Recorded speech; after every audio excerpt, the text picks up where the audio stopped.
शाळांच्या आसपास आता फक्त गुटखा, सिगारेट किंवा तंबाखूच नाही तर तरुणांमध्ये लोकप्रिय असलेलं एक एनर्जी ड्रिंकही बंद होणार आहे.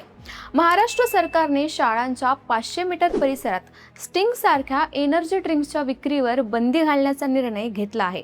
हा निर्णय फक्त व्यापाऱ्यांसाठी नाही तर थेट विद्यार्थ्यांच्या आरोग्यासाठी असल्याचं सरकारकडून सांगण्यात आलं आहे.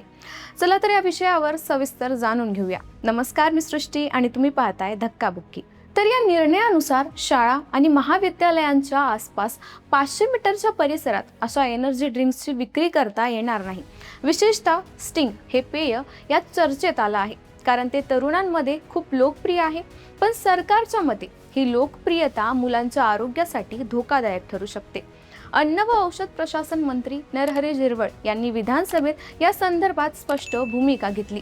त्यांनी सांगितलं की लहान मुलं आणि किशोरवयीन विद्यार्थी अशा पेयांकडे सहज आकर्षित होतात, पण त्यात असलेले घटक त्यांच्या आरोग्यासाठी योग्य नाहीत आणि म्हणूनच या विक्रीवर मर्यादा घालणं आवश्यक आहे. हा विषय विधानसभेत भाजप आमदार विक्रम पाचपुते यांनी उपस्थित केला. त्यांनी शाळांच्या आसपास अशा एनर्जी ड्रिंक्सची सहज उपलब्धता ही चिंतेची बाब असल्याचं सांगितलं. विद्यार्थ्यांच्या हातात सहज येणारी ही पेय आरोग्याला हानी पोहोचवू शकतात असं त्यांचं म्हणणं होतं. या मुद्द्यावर उत्तर देताना नरहरी झिरवळ यांनी सरकारची भूमिका स्पष्ट केली. त्यांनी ही बंदी केवळ कागदावरची घोषणा नसून प्रत्यक्ष अंमलबजावणीची निर्णय असल्याचं सूचित केलं. म्हणजेच शाळांच्या आसपास अशा वस्तू विकणाऱ्यांना आता अधिक सावध राहावं लागणार आहे. नरहरी झिरवळ यांनी केवळ बंदीची घोषणा केली नाही तर त्यासोबत एक कडक इशाराही दिला. जर शाळांच्या आसपास कुठेही हे ड्रिंक विकताना आढळलं तर संबंधितांवर कारवाई होईल असा संदेश सरकारने दिला आहे. यातून सरकार विद्यार्थ्यांच्या आरोग्याबाबत कोणतीही तडजोड करणार नाही हे स्पष्ट होतं. तसंच या निर्णयानंतर संबंधित भागात जनजागृती मोहीम राबवण्याची शक्यताही वर्तवली जात आहे.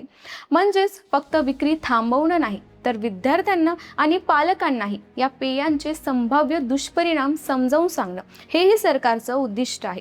कारण अनेक वेळा अशा वस्तू आकर्षक पॅकेजिंगमुळे जास्त खपतात पण त्यांचा दुष्परिणाम लक्षात घेतला जात नाही. हा निर्णय महत्त्वाचा आहे कारण तो थेट मुलांच्या दैनंदिन सवयींशी जोडलेला आहे. शाळेला येताना किंवा शाळा सुटताना मुलं सहज अशा दुकानांमधून काहीतरी विकत घेतात. जर तेच पेय आरोग्यास हानिकारक ठरत असेल तर त्यावर मर्यादा घालणं गरजेचं आहे. सरकारची भूमिका इथे अशी दिसते की शाळा परिसर हा सुरक्षित राहिला पाहिजे. गुटखा, पान मसाला, तंबाखू, सिगारेट यांच्यासारख्या वस्तूंवर जशी बंदी आहे तशीच बंदी आता काही एनर्जी ड्रिंक्सवरही लागू केली जात आहे. हा एक प्रकारे सुरक्षित शाळा परिसर निर्माण करण्याचा प्रयत्न आहे असं देखील आपण म्हणू शकतो. या निर्णयाचा थेट परिणाम शाळांच्या आसपासचे लहान मोठे दुकानदार, पान टपऱ्या आणि किराणा दुकानांवर होऊ शकतो. ज्यांच्याकडे अशी पेये विक्रीसाठी ठेवलेली आहेत त्यांना आता आपल्या मालाची विक्री त्या क्षेत्रात करता येणार नाही. त्यामुळे अनेकांना त्यांचा स्टॉक, विक्री आणि ग्राहक वर्ग यावर पुन्हा विचार करावा लागेल. पण दुसरीकडे सरकारचा हेतू स्पष्ट आहे. आर्थिक व्यवहारापेक्षा मुलांचं आरोग्य महत्त्वाचं.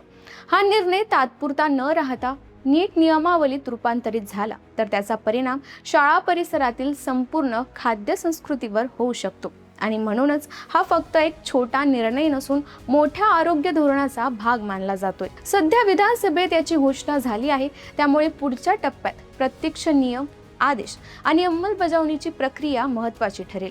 कोणत्या उत्पादनांवर बंदी असेल, कोणत्या अंतरापर्यंत ही बंदी लागू असेल आणि कारवाई नेमकी कशी होईल हे सगळं पुढे स्पष्ट होईलच.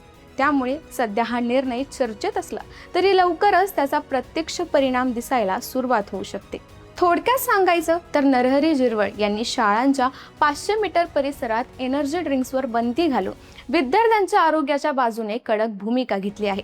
स्टिंग सारख्या लोकप्रिय ड्रिंकवर आलेली ही मर्यादा आता शाळांच्या आसपासचा बाजार, विक्री आणि सवयी या तीनही गोष्टी बदलू शकते.